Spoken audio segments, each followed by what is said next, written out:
망망대해에서 죽게 되었을 때 해상 구조대를 만나면 살 수 있습니다. 등산을 하다 길을 잃거나 다쳤을 때, 집에 불이 났을 때, 길에서 사고를 당했을 때, 응급 환자가 발생했을 때 우리는 구조를 요청합니다.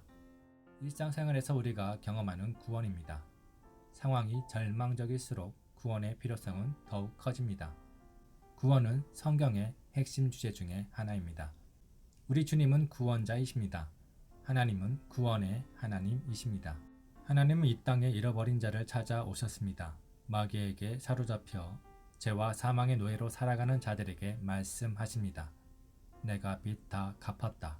돌아와라. 이것이 바로 구원입니다. 주님은 십자가에서 우리의 몸값을 지불하기 위해 죽으셨습니다. 디모데전서 2장 6절. 그분께서 정하신 때에 증언을 받기 위해 모든 사람을 위한 대성물로 자신을 주셨느니라. 주님은 우리를 구원하시기 위해 자신이 한 일을 성경에 기록해 두시고 우리에게 알려주셨습니다. 복음이란 우리를 위해, 우리를 대신해서 우리가 해야 할 모든 일을 주님께서 하신 것입니다. 예수 그리스도께서 잃어버린 자들을 찾아오셨고 십자가에서 값을 지불하고 우리를 다시 사셨습니다. 구원을 받기 위해 우리가 알아야 할 것이 있습니다. 첫째, 우리는 구원을 받아야 하는 상태에 있다는 것입니다. 구원의 필요성을 알 때까지 사람들은 구원해달라고 요청하지 않습니다. 병에 걸린 사람이 병의 심각성을 알지 못하면 약을 찾지 않고 병원에 가지 않습니다. 죄인들은 자신이 죄인이란 사실을 깨닫기 전까지, 죄의 형벌과 심판을 제대로 알기 전까지 결코 죄의 용서, 구속, 의롭게 되는 것 등에 관심을 갖지 않습니다. 주님께서는 죄인을 구원하러 오셨습니다. 그러나 자칭 선하고 의로운 사람들이 너무 많습니다. 그래서 구원을 거부합니다. 구원자를 배척합니다. 둘째, 우리가 스스로 자신을 구원할 수 없다는 것입니다.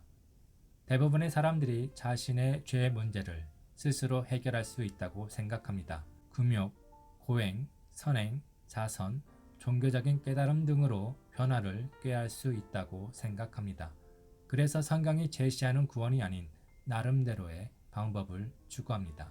셋째, 우리가 구원받을 방법이 있다는 것입니다. 성경은 이것을 복음이라고 합니다. 사람들이 만든 이론이나 철학, 종교가 아니라 하나님이 주신 값없는 선물, 즉 은혜로 받는 구원이 있습니다. 하나님은 모든 사람이 구원받기를 원하십니다. 하나님은 누구나 다 구원받을 수 있도록 죄에 관련된 모든 문제를 해결해 주셨습니다. 주 예수 그리스도께서 우리를 대신해 십자가에서 죽으시고 묻히셨다가 부활하셨습니다. 구원을 위해 우리가 해야 할 어떤 일도 남아있지 않습니다. 우리는 다만 이 사실을 믿기만 하면 됩니다. 믿음이란 마음에 받아들이는 것입니다. 하나님은 이 사실을 믿는 자에게 구원을 주십니다. 자신이 죄인이란 사실을 고백하고 주 예수 그리스도를 마음으로 믿기만 하면 하나님께서 그에게 구원을 선물로 주십니다. 구원의 유일한 조건은 믿는 것입니다. 그분의 이름을 믿는 자는 구원을 받습니다.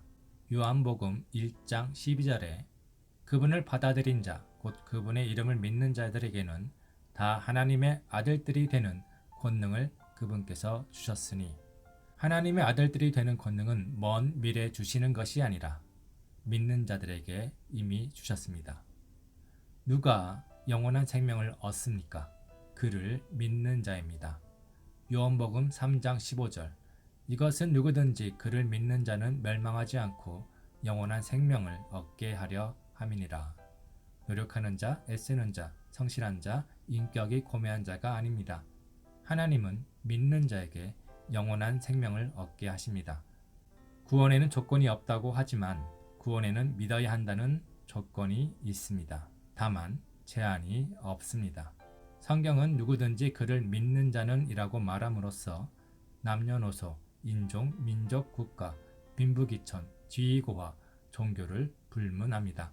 누구든지 믿기만 하면 된다고 하심으로써 어떤 제한도 두지 않으셨습니다. 아들을 믿는 자에게 영존하는 생명이 있습니다.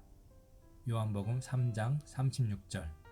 아들을 믿는 자에게는 영존하는 생명이 있고 아들을 믿지 않는 자는 생명을 보지 못하며 도리어 하나님의 진노가 그 위에 머물러 있느니라.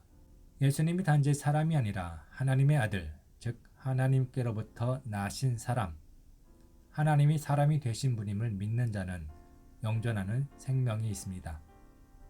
영존하는 생명은 죽은 이후에 받는 것이 아니라 믿는 순간 받는 것입니다.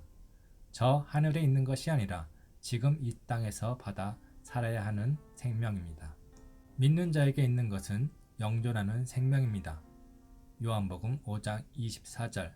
진실로 진실로 내가 너희에게 이르노니 내 말을 듣고 또 나를 보내신 분을 믿는 자는 영존하는 생명이 있고 또 정죄에 이르지 아니하리니 사망에서 생명으로 옮겨졌느니라. 믿는 자는 정죄에 이르지 않습니다. 하나님의 진노와 저주를 받지 않습니다. 둘째 사망의 해를 입지 않습니다. 믿는 자는 이미 사망에서 생명으로 옮겨졌습니다. 우리는 성경을 통해 반복적으로 언급되는 믿는 자란 말을 볼 수 있습니다. 믿는 자에게 주어진 구원과 생명, 권능을 볼 수 있습니다. 믿는 자는 구원을 받은 자입니다. 생명을 얻은 자입니다. 사망에서 생명으로 옮겨진 자입니다. 하나님의 아들이 되는 권능을 받은 자들입니다. 다른 무엇이 없습니다. 단지 믿는 자입니다. 성경은 구원을 받는 방법에 대해 이렇게 말합니다. 내가 만일 내 입으로 주 예수님을 시인하고 하나님께서 그분을 죽은 자들로부터 살리신 것을 내 마음속으로 믿으면 구원을 받으리니 사람이 마음으로 믿어 의에 이르고 입으로 시인하여 구원에 이르느니라. 구원을 받는 유일한 조건은 믿으면입니다. 다른 조건을 추가하지 마십시오. 단순한 구원을 어렵게 만드는 자들은 복음을 혼잡시키는 마귀의 사역자들입니다. 오직 믿음만이 전부입니다. 구원을 받는데 어떤 행위를 더하려는 자들은 거짓 복음을 전하는 자들입니다. 율법의 행위, 선행, 자선이나 교회의 명령에 복종해야 한다는 등의 가르침은 성경에 기록된 복음이 아닙니다.